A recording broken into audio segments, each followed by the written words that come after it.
I am Sophia, 36 years old. I work from home. I married Ethan when I was 33. I wanted a child, so we both considered fertility treatments and decided to get tested at a hospital.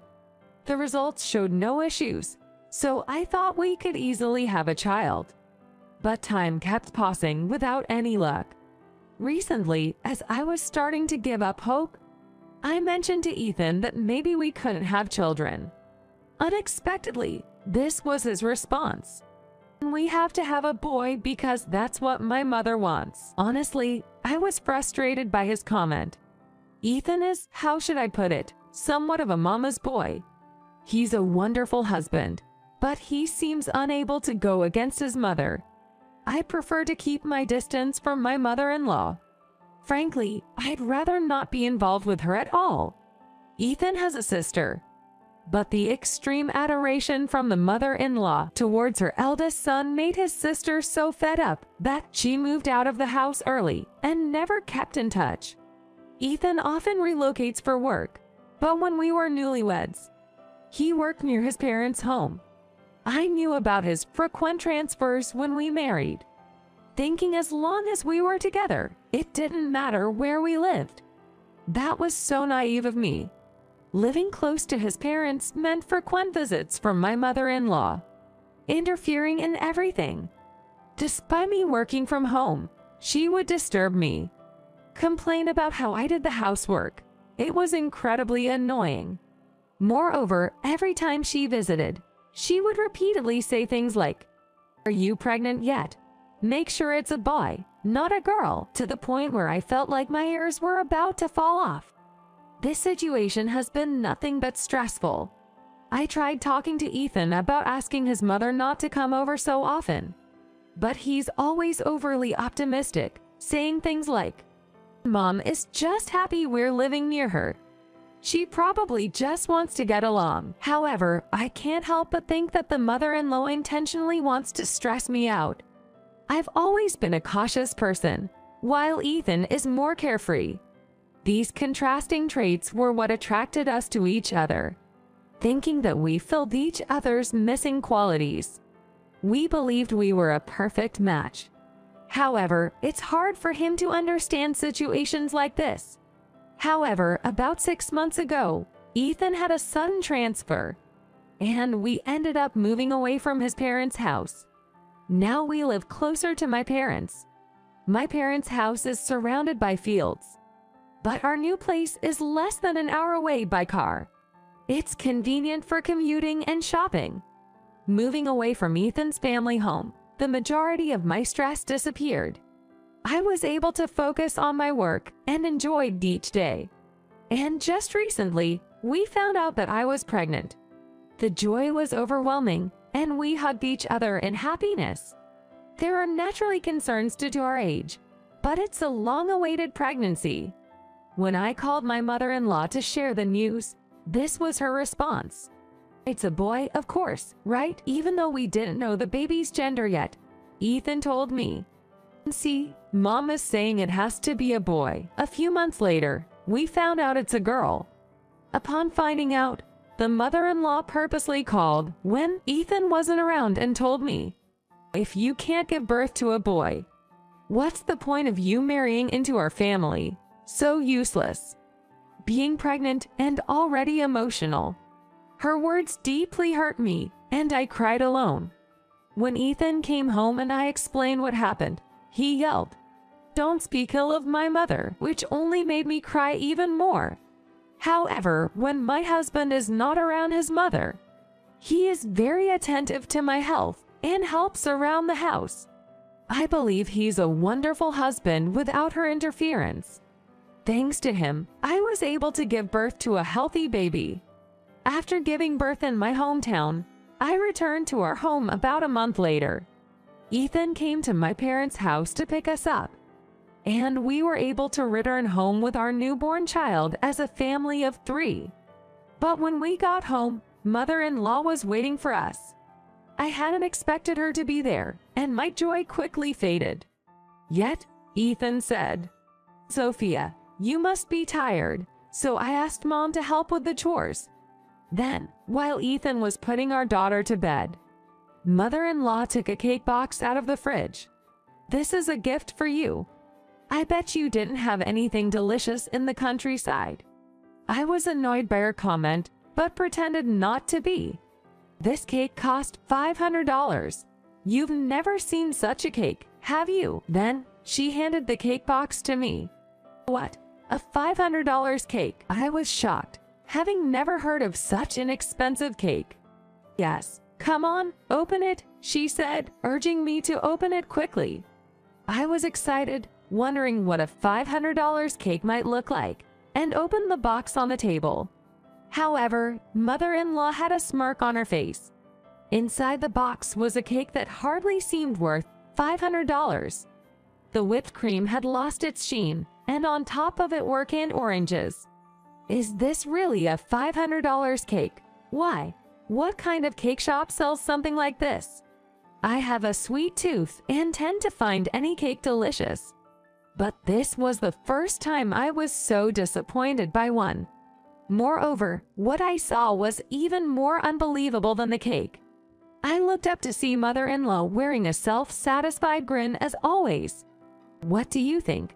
Do you like it? Overwhelmed by anger, I impulsively threw the cake, box and all, into the trash bin. "I want you to leave." Sensing something unusual from my raised voice, Ethan entered the living room.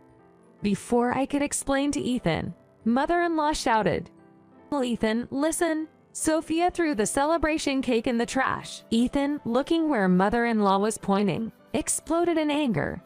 "Sophia, how could you do that? After all the effort my mother put into making it for our celebration." As I was at a loss for words, wondering if this was some kind of joke, mother-in-law showered on, "I went out of my way to make this for you.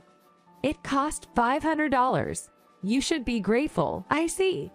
There's no way mother-in-law would bring a cake worth $500, especially not one that's shabby. And that plate, I wouldn't accept it even if it was $5. So that's what it was. Now it all makes sense.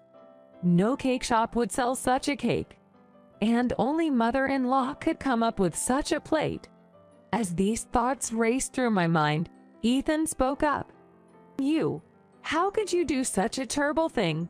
Apologize right now." I realized that Ethan, my husband, believed his mother over me. Shocked and unable to respond, I heard our daughter crying and hurriedly went to her. As I comforted her, I heard voices from the living room, but my daughter came first. I ignored it. After a while, when my daughter fell asleep, I returned to the living room. I found a note from Ethan saying, "We're eating out. Don't make dinner. Apologize when I get back." Stunned by the treatment, I wondered how I could continue living with him. Going back to my parents' home was also a difficult choice. As I pondered, I remembered the discarded cake and peeked into the trash bin. The cake mother-in-law brought was still there. Thinking this could be potential evidence, I took out my phone and snapped a picture of the discarded cake. I then called my parents' home and briefly explained what happened. My father offered to come pick me up. It felt bad to take my newborn daughter on a car ride, but there was no time to hesitate. While Ethan was out for dinner, my father arrived and started loading our bags into his car. Around that time, Ethan and mother-in-law returned. They looked surprised seeing my father, but even more so seeing our bags being loaded. Ethan immediately turned sour and started berating me. They looked surprised seeing my father, but even more so seeing our bags being loaded. Ethan immediately turned sour and started berating me. "What are you doing? Who gave you permission to pack? You always think of running back to your parents whenever something doesn't go your way." I noticed Ethan's face was red and I could smell alcohol. This fueled his anger and his tone became even harsher. How could he drink in such a situation? His insensitivity pushed me past my breaking point. "You have a newly born baby at home. What kind of nerve do you have to drink at a time like this? Enjoy your time with your mom. I'm going back to my parents' house." Look at your face. Scary like a demon. Go wherever you want. I'll feel relieved, she said with a sneer, her breath reeking of alcohol. Sure, I'll leave with our daughter. Hope you live happily with Ethan, ignoring the discontented look of Ethan. I quickly boarded my father's car with my daughter. I was grateful that my father chose not to say anything. The next day, Ethan called. Sophia, where are you? You weren't in bed, and I got worried. I suddenly remembered that Ethan can't handle alcohol and forgets everything after drinking, which disappointed me. Unbelievable. You left your starving daughter and me yesterday to dine out with mother-in-law, whom you prioritize more than us.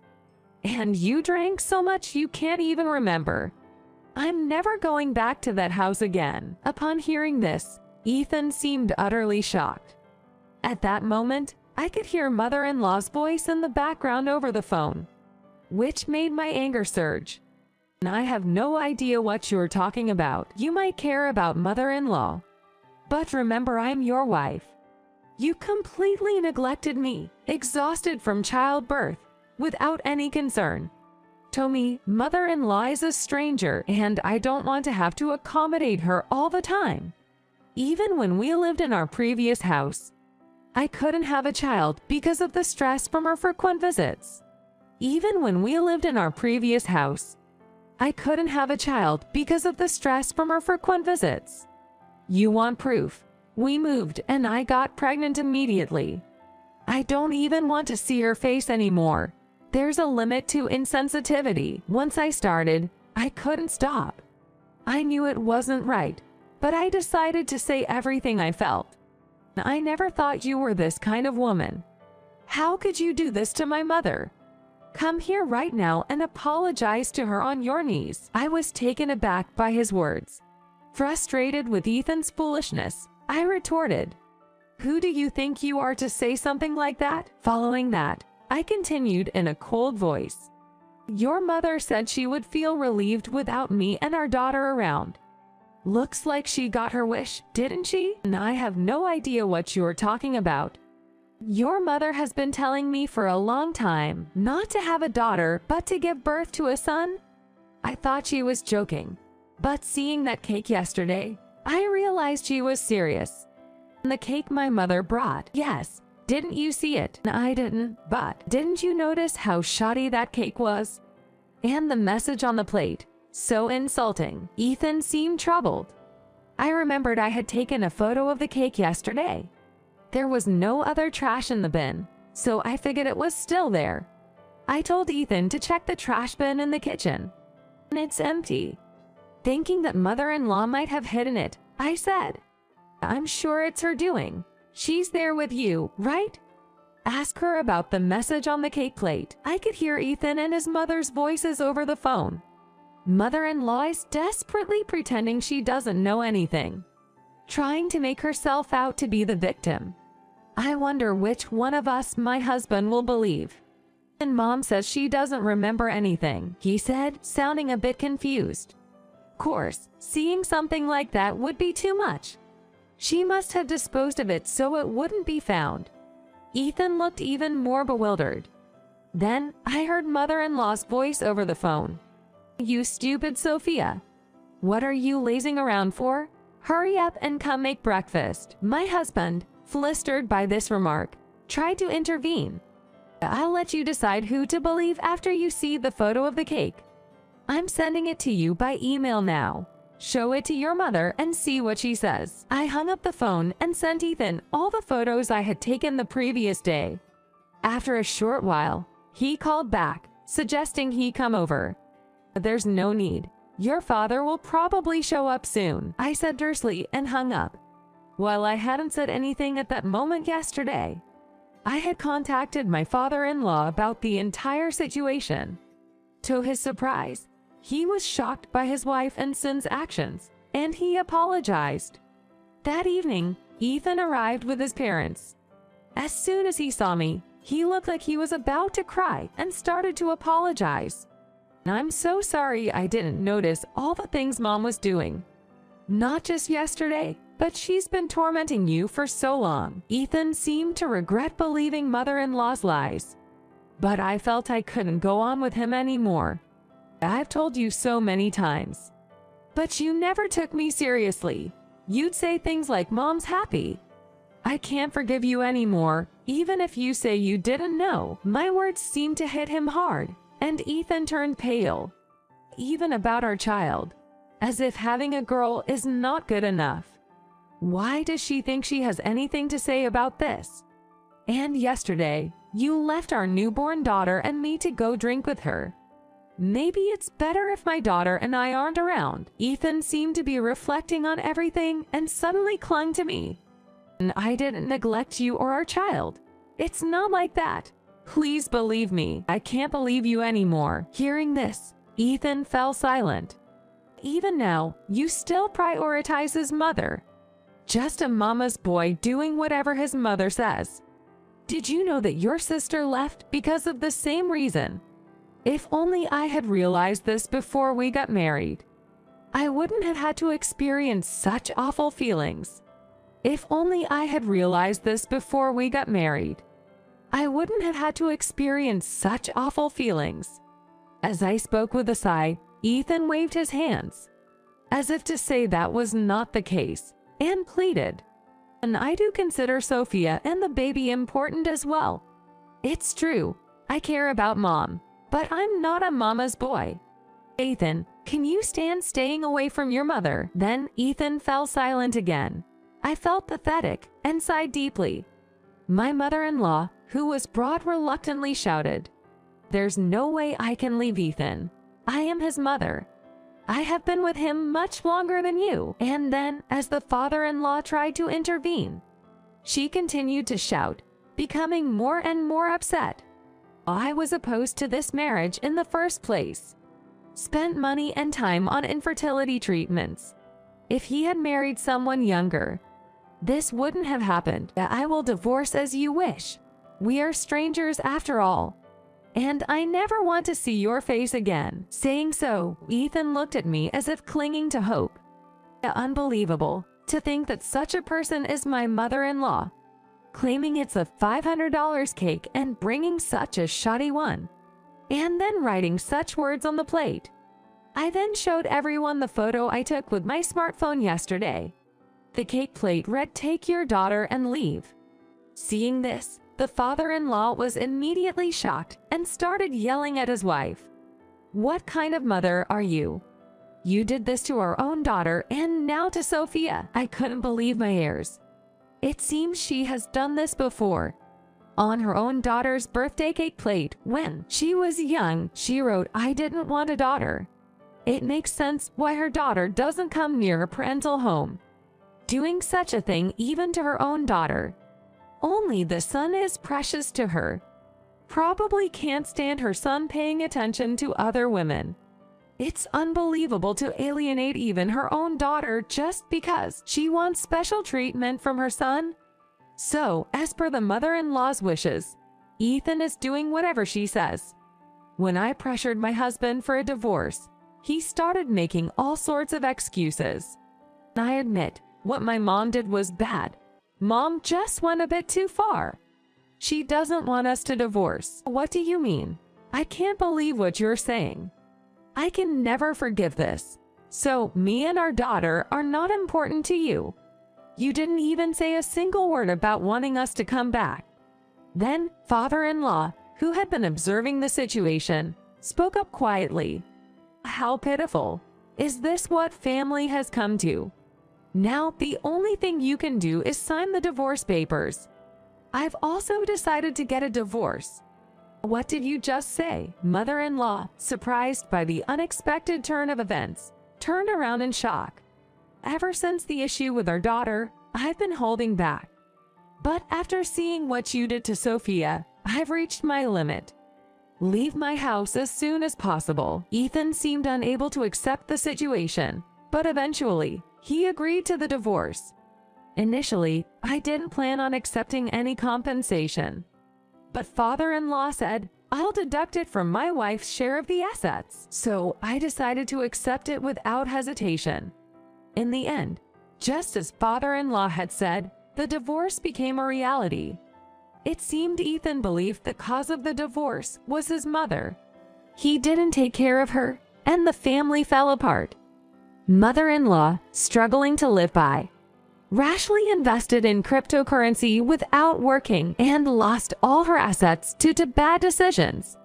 Ethan, as promised, has been paying child support regularly. While my parents watch over my daughter, I continue to work.